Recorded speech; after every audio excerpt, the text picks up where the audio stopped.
नमस्कार दोस्तों। आज 16 सितंबर 2025 है और हमने लास्ट वीडियो में डिस्कशन किया था कि आपको अपनी लॉन्ग पोजीशन होल्ड करनी चाहिए।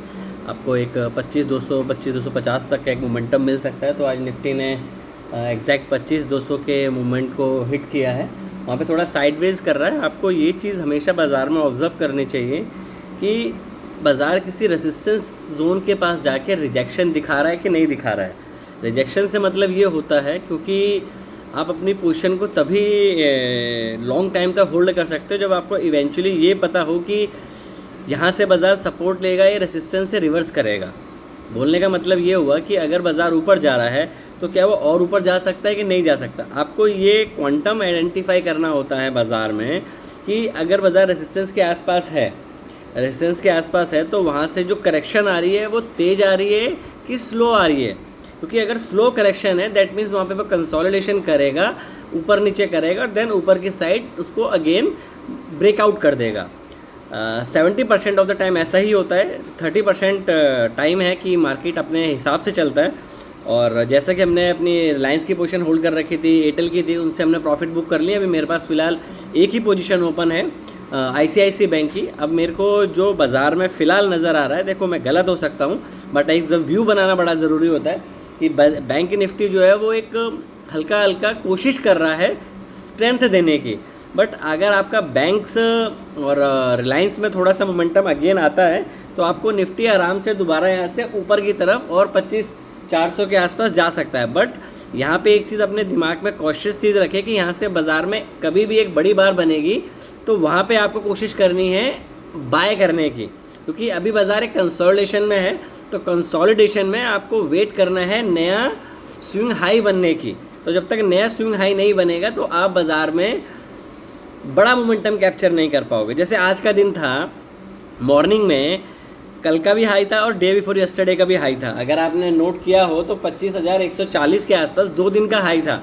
बट आपने एक चीज़ नोट करी कि आप पिवट्स पे खुले और पिवट्स पे खुल के आपने पहले 15-20 मिनट में उसको टेकन आउट किया। रीज़न इसका ये था कि आपका रिलायंस अच्छा था, आपके बैंक में होल्डिंग थी और आपका जो ब्रॉडर मार्केट है उसमें स्ट्रेंथ है।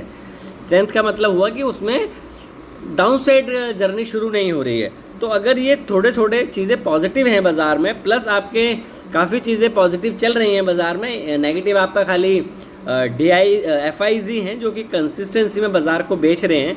तो अगर जब तक देखो, मुद्दा ये नहीं है कि देखो FIs को अगर पैसा बाहर निकालना है तो कोई ना कोई ख़रीदने के लिए तो चाहिए। तो वो हम खरीद रहे हैं और वो बेच रहे हैं।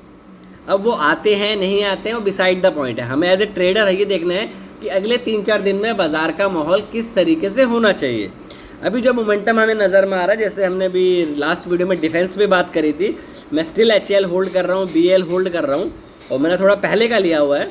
और मेरे हिसाब से अगर आपको आज बाज़ार में करेक्शन मिलती है 24,130 140 अगर इन एनी केस आ जाता है तो वहाँ पे बाइंग की पोजीशन इनिशिएट करनी चाहिए, क्योंकि वो एक अच्छा सपोर्ट जोन है फिलहाल बाइंग के लिए। क्योंकि आपका रिसेंटली जो मोमेंटम आया है वो 24,140 से आपको मिला है। तो यहाँ पे अगर बाज़ार आता है तो आपको एक बाइंग पोजीशन बनानी चाहिए। इंडिविजुअली स्टॉक्स की अगर हम बात करें तो आपको PSU बैंक्स और PSU बैंक में स्पेशली आप SBI पे नज़र बना सकते हैं और पावर स्टॉक्स पे। तो पावर स्टॉक्स में एक नीज़क रिएक्शन आपको इनिशियली देखने को मिलेगा, क्योंकि कुछ गवर्नमेंट के स्टांस उस तरफ मूव होने के चांसेस है। प्लस आपके जो लॉजिस्टिक्स वाले शेयर हैं उन पे भी नज़र बनाए रखें।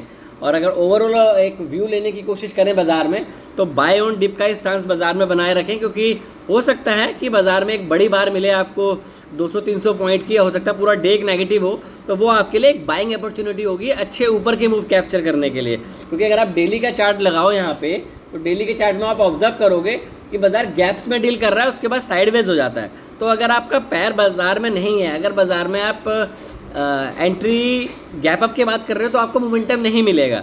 आपको इनिशियली ये प्रीएम्प्ट करना है कि हम पहले से बाज़ार में हैं, चाहे 1/3 क्वांटिटी से एंटर हैं बाज़ार में, क्योंकि एंटर होना ज़रूरी है। क्योंकि अगर आपने एक साइड की रैली मिस, एक साइड का डाउन साइड मोमेंटम मिस किया है तो दूसरे साइड की आपको रैली कैप्चर करनी चाहिए। क्योंकि अगर आप सोचें कि मैंने ये भी मिस हो गया वही मिस हो गया तो एक आपको फॉर्मो आ जाएगा और फॉर्मो कंडीशन में आपको प्राइस को चेस करोगे। तो दैट इज़ द रीज़न कि वहाँ पे लॉस की प्रोबेबिलिटी बढ़ जाती है।